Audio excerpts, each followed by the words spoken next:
programmed into his mind and fed into teaching machines, which allow him to progress as rapidly as his awakening mind can absorb the audio-visual lesson. My words are like a surgical incision, purging them with precision, surging through the circuits of insurgentry division, visibly perturbing and disturbing your decisions. So I've risen from the resin that's considered your provisions. Visions of the future clearer than my piss-poor vision, plus the forecast of doom can't distract me from the mission.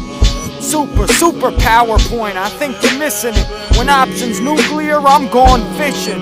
Officially, the mainstream's full of trash, polluted with plasticity, and patsy fish exist to go ignorant, blissfully. So I cast these hooks and brooks that look as if initially they flood all outlets with the viciousness, but suspiciously never got smarter apart from artificially. And shit, it gets deeper when you peep half the history.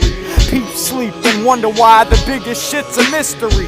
Miss me with that ill misinformation and the misery. Your ministry was having minstrel shows, minced epiphanies. I'm wincing ever since I know I'm sent to set the roof on fire with permission. See, refuse to be the victim, this the victory.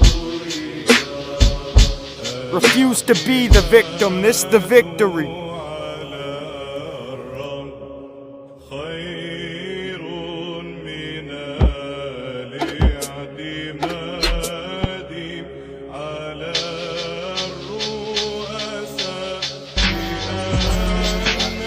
Moving on, there are over 1.5 million diagnosed paranoid schizophrenics living in America today. Should our healthcare system be doing more to make sure they are safe to themselves and others by watching over them 24 hours a day? Yes, we need to monitor these people to make sure they're safe. Hide cameras everywhere they go, in the streets, in their homes, in the eyes of people at the convenience stores where they shop. Cameras aren't really enough. I read in a medical journal recently that a number of doctors have already begun to place microscopic tracking devices under the skin of schizophrenics, which is a great way to make sure that they don't get lost. Yeah, and this article said here recently that most of them have had no problem with that, and it's a very non-invasive procedure and has proven to work very well Painless. so far. Schizophrenics often respond well to pleasant memories from their past, and one technique which might give them a little bit of relief is if we have their caregivers' faces surgically reconstructed so they look like the schizophrenic's dead relatives. Now, some say that we should offer verbal encouragement by implanting speakers in their ears which would whisper kind words to them 24 hours a day. We couldn't agree more. I think what would be great would be a recorded voice on a loop saying, "Everyone around you wants to get you.